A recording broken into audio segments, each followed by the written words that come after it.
वालेकुम। उम्मीद करती हूँ आप सब ठीक होंगे। आज की वीडियो शुरू करने से पहले हमारे चैनल को लाइक करें, शेयर करें, सब्सक्राइब करें और बेल आइकन को प्रेस करना ना भूलें ताकि हमारी आने वाली तमाम वीडियोस आप तक बआसानी पहुँच सकें। आज की वीडियो शुरू करते हैं। रसूलुल्लाह सल्लल्लाहु अलैहि वसल्लम के वक्त में किसी ने मर्दों में सबसे पहले इस्लाम कबूल किया था तो वो हज़रत अबू बकर सिद्दीक़ रज़ियल्लाहु अन्हु ने किया था। हज़रत अबू बकर कहाफ़ा के बेटे थे, यानी हज़रत अबू बकर का नाम अबू बकर इब्ने कहाफ़ा था। हज़रत अबू बकर सिद्दीक़ रज़ियल्लाहु अन्हु रसूलुल्लाह सल्लल्लाहु अलैहि वसल्लम के एक अजीम दोस्त, एक अजीम सहाबी और हर कदम पर साथ देने वाले बहुत करीबी दोस्त थे। यहाँ तक कि रसूलुल्लाह सल्लल्लाहु अलैहि वसल्लम के बाद मुसलमानों ने अपना खलीफा हज़रत अबू बकर को चुना। इस शानदार वीडियो में हम हज़रत अबू बकर की बुरी दास्तान को जानेंगे। हज़रत अबू बकर की पैदाइश 573 ईस्वी में मक्का सऊदी अरेबिया में हुई।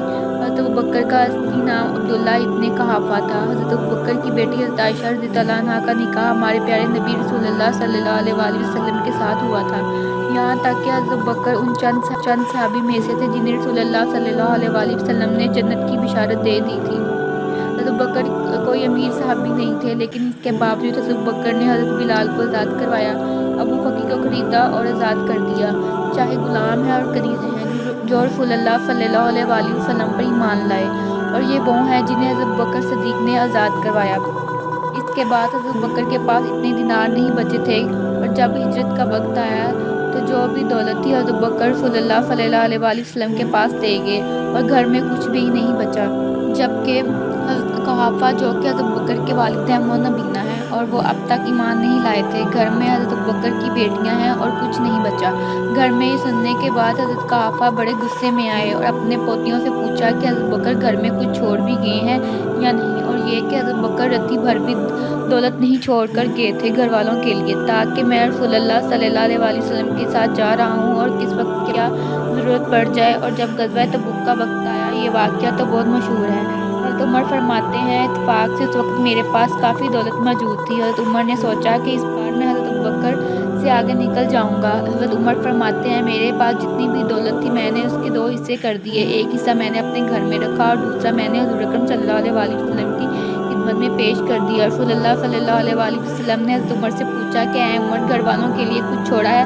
तो हज़रत उमर फरमाते हैं, जी हाँ, मैंने आधी दौलत अपने घर वालों के लिए छोड़ी है। हज़रत अबू बकर आए, हुज़ूर अकरम सल्लल्लाहु अलैहि वसल्लम की खिदमत में दौलत पेश की। रसूलुल्लाह सल्लल्लाहु अलैहि वसल्लम ने फरमाया कि अबू बकर घर वालों के लिए कुछ छोड़ा है? तो हज़रत अबू बकर कहते हैं, अल्लाह और उसके रसूल का नाम। ये शान है हज़रत अबू बकर की। एक और वाक़या, जब रसूलुल्लाह सल्लल्लाहु अलैहि वसल्लम ने इस दुनिया से पर्दा कर लिया तो मदीने के आसपास के लोग दीन इस्लाम से फिर गए। ऐसे में सहाबाओं की राय थी कि हज़रत उसामा के लश्कर को बुला लिया जाए, जैसे हुजूर ने कैसर और रुमा के मुकाबले में रवाना किया था। हज़रत अबू बकर ने फरमाया कि मैं उस लश्कर को कभी नहीं बुलाऊंगा जिसे रसूलुल्लाह सल्लल्लाहु अलैहि वसल्लम ने रवाना किया, तो चाहे मुझे कितनी भी आजमाइशों का सामना क्यों ना करना पड़े। और इस फैसले से मदीने में होने वाली साजिशों ने अपना दम तोड़ दिया, दुश्मनों के हौसले पस्त हो गए और जीत इस्लाम की हुई। शान है हज़रत अबू बकर की, जिन्होंने उस लश्कर को वापस नहीं बुलाया जिसे रसूलुल्लाह सल्लल्लाहु अलैहि वसल्लम ने रवाना किया था। रसूलुल्लाह सल्लल्लाहु अलैहि वसल्लम ने हज़रत अबू बकर को सदीक के लक़ब से नवाजा था, जिसका मतलब है सच्चाई पर चलने वाला। हज़रत अबू बकर ने उन लोगों के खिलाफ भी जंग लड़ी जो खुद को नबी बताते थे, और इस जंग का नाम रिदा था। ये जंग हुज़ूर अकरम सल्लल्लाहु अलैहि वसल्लम के पर्दा करने के बाद हुई। जो लोग खुद को पैगंबर बता रहे थे उनका नाम मुसलमा तुलाया साझा था। सबसे पहले हज़रत खालिद बिन वलीद को तुलाया से लड़ने के लिए भेजा गया, जिसमें हज़रत खालिद बिन वलीद ने तुलाया को शिकस्त दी, जो कि होना ही था, क्योंकि कुमान अल्लाह की तलवारों में से एक तलवार के हाथ में थी। और इसी दौर में यमामा की जंग भी लड़ी गई। इस जंग में तकरीबन 700 से ज़ायद हाफिज शहीद हुए। हज़रत अबू बकर ने हज़रत करमा और को मुसलमा से लड़ने के लिए भेजा, लेकिन वो नाकाम रहे, जिसके बाद हज़रत खालिद बिन वलीद को भेजा गया और खालिद बिन वलीद ने उसे शिकस्त दी। तो हज़रत अबू बकर की खिलाफत का दौरे सन 632 से 634 ईस्वी तक रहा।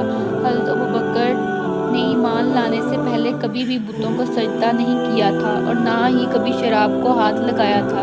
हज़रत अबू बकर सिद्दीक़ रज़ियल्लाहु अन्हु ईमान लाने से पहले अरब में इस तरह से रहते थे। वो अरब जहाँ शराब पीना, बुतों को सजदा करना आम था। इस दौर में हज़रत अबू बकर ने ये काम करने से मना कर दिया। सोचें कि इस्लाम کہ اسلام میں ایمان لانے کے بعد حضرت ابوبکر نے اپنی زندگی کس طرح گزاری۔ تقریباً 27 ماہ تک حضرت ابوبکر نے خلافت کی۔ حضرت ابوبکر نے اپنے دور خلافت میں ہونے والی بغاوتوں کو کچل کر رکھ دیا۔ حضرت ابوبکر کی قبر مبارک مسجد نبوی میں ہے۔ دوستو، اگر آپ کو ہماری ویڈیو اچھی لگی ہو تو ہمارے چینل کو لائک کریں، شیئر کریں، سبسکرائب کریں اور بیل آئیکن کو پریس کرنا نہ بھولیں تاکہ ہماری آنے والی تمام ویڈیو آپ تک بآسانی پہنچ سکے۔ اللہ حافظ۔